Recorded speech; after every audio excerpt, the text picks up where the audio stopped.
अभिवादन स्वीकार कीजिए ब्रजेश मिश्रा का। आप देख रहे हैं द डिबेट और हम आज बात करेंगे पश्चिम उत्तर प्रदेश में भारतीय जनता पार्टी के मजबूत किले में विपक्ष के कड़े प्रहार की। युद्ध और राजनीति में एक ही नियम होता है कि दुश्मन के किले पर हमला करना है तो उसी साइड की दीवार पर हमला करो जो दीवार कमज़ोर हो या जिसे आसानी से ढहाया जा सके या जो दीवार टूट चुकी हो। जो सबसे कमज़ोर कड़ी हो हमला वहीं किया जाना चाहिए। ये युद्ध और राजनीति का नियम। लेकिन बीजेपी को शायद उम्मीद नहीं रही होगी कि विपक्ष इकट्ठा होकर इतना करारा, इतना तगड़ा और लगातार कारपेट बॉम्बिंग पॉलिटिकली पश्चिम उत्तर प्रदेश में उसके खिलाफ करेगा। शायद ही कोई हफ्ता या कोई दिन बीतता हो जब विपक्ष का कोई बड़ा नेता पश्चिम उत्तर प्रदेश में बड़ी किसान पंचायत न कर रहा हो। किसान पंचायतें, इसके अलावा रैलियां भी आयोजित हो रही हैं और विभिन्न पॉलिटिकल पार्टीज के कार्यक्रम भी इस वक्त पश्चिम उत्तर प्रदेश में लगातार हो रहे हैं। बीजेपी को अब यह चिंता सताने लगी है क्योंकि पश्चिम उत्तर प्रदेश के 19 जनपदों की 120 से ज़्यादा सीटें दांव पर लगी हुई हैं और यह ऐसा क्षेत्र है जहां से भारतीय जनता पार्टी को प्रचंड बहुमत हासिल है। ऐसा अभूतपूर्व बहुमत इस क्षेत्र में बीजेपी के लिए है कि इस इलाके में दूसरी किसी पार्टी के लिए पॉलिटिकल एग्जिस्टेंस भी बहुत बड़ी चुनौती थी। इस क्षेत्र की सबसे कद्दावर पार्टियों में से एक गिनी जाने वाली राष्ट्रीय लोकदल तक हाशिए पर लग चुकी थी। लेकिन अब जैसे ही किसान आंदोलन शुरू हुआ, उत्तर प्रदेश सरकार ने टिकैत बंधुओं के साथ मिसहैंडलिंग की, किसान आंदोलन को दबाने की जो कोशिश हुई, तो उत्तर प्रदेश सरकार का खामियाजा भारतीय जनता पार्टी को भुगतना पड़ रहा है। हालात ऐसे हो गए हैं कि बीजेपी के नेता फ्रीक्वेंटली ट्रेवल नहीं कर पा रहे हैं, सभाएं नहीं कर पा रहे हैं और उनका जबरदस्त विरोध हो रहा है। जो अपने क्षेत्र में सुल्तान थे आज उनको ही अपने क्षेत्र में छिप कर जाना पड़ता है। शायद इस तरह की त्रासदी की उम्मीद बीजेपी के नेताओं ने अपनी ही सरकार के दौरान कभी नहीं किया होगा। यह भारतीय जनता पार्टी और उसके संगठन के लिए बेहद चुनौती भरा वक्त है। और विपक्ष ने, जो लोग कहते हैं कि विपक्ष कहां है, दरअसल विपक्ष पश्चिम उत्तर प्रदेश में करारा हमला कर रहा है। आज अखिलेश यादव ने मेरठ के भीतर एक बहुत बड़ी सभा को संबोधित किया।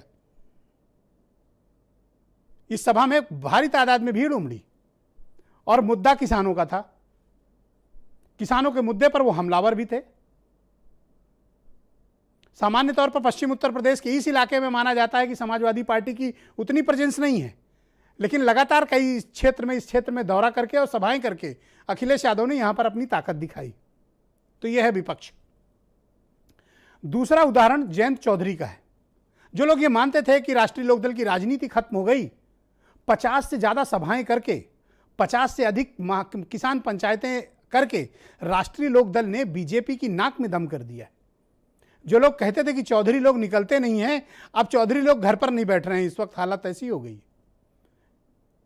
प्रतिदिन कम से कम 1 या 2 किसान महापंचायतों को जयंत चौधरी एड्रेस कर रहे हैं। आंदोलन चल रहा है गाजीपुर बॉर्डर पे, लेकिन पॉलिटिकली उस आंदोलन को विपक्ष ने कहां पहुंचा दिया? गांव-गांव पहुंचा दिया। तो ये जो विरोध हो रहा है, ये विरोध इसी कारण हो रहा है क्योंकि अपोजिशन गांव-गांव पहुंचकर लोगों को, किसानों को ये बताने में कामयाब रहा है कि इस किसान कृषि से जुड़े इन 3 कानूनों का नुकसान क्या है। अभी 2 दिन बाद बागपत में प्रियंका गांधी भी एक बड़ी किसान महापंचायत संबोधित करने वाली है। यह उनकी चौथी किसान महापंचायत होगी। बीएसपी की तरफ से अभी शांति है। केजरीवाल इसके पहले मेरठ में एक बड़ी महाकिसान पंचायत कर चुके जिसमें तमाम खाप के चौधरी भी आए थे। तो यह उनको जवाब है जो ये कहते हैं कि विपक्ष कहां है। विपक्ष तो लड़ ही रहा है।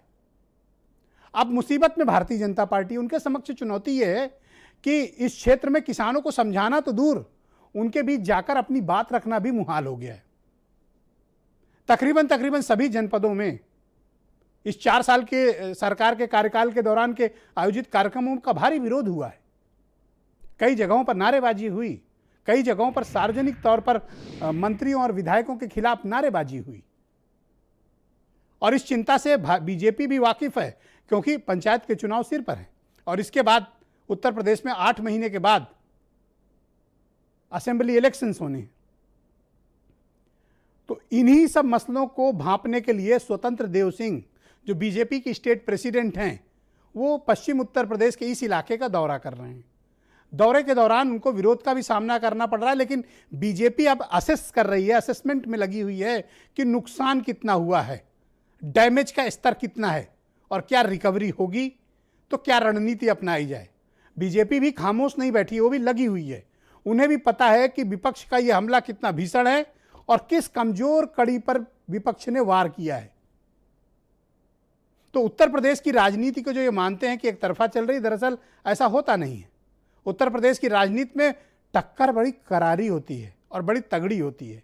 इसीलिए मैं कहता हूं कि पॉलिटिकली बहुत ही कॉम्प्लिकेटेड स्टेट है यूपी, और यहाँ की राजनीति में जो आपको दिख रहा होता है दरअसल वो हो नहीं रहा होता है, और जो हो नहीं रहा होता है वो आपको समझ में नहीं आ रहा होता है। इसलिए ऐसी डिबेट में इन सब बातों को रखना बेहद आवश्यक होता है, वो भी तथ्यपरक तरीके से। तो इन 120 सीटों से तय होगा कि लखनऊ की गद्दी पर कौन राज करेगा, और जो लखनऊ में हुकूमत करेगा वही तय करेगा कि 2024 में केंद्र में क्या स्थिति बनेगी। तो सबसे ज़्यादा स्टेक किसकी लगी है? बीजेपी की। सबसे ज़्यादा विधायक किसके हैं? बीजेपी के। सबसे ज़्यादा सांसद किसके हैं? बीजेपी के। विपक्ष ने यह हमला किया है बीजेपी के इस किले पर कब्जा करने के लिए। भारी मुसीबत में है बीजेपी इस क्षेत्र में। अब ये देखना होगा कि वो बचती कैसे है, तरीके क्या अपनाती है, रणनीति क्या है उनके पास।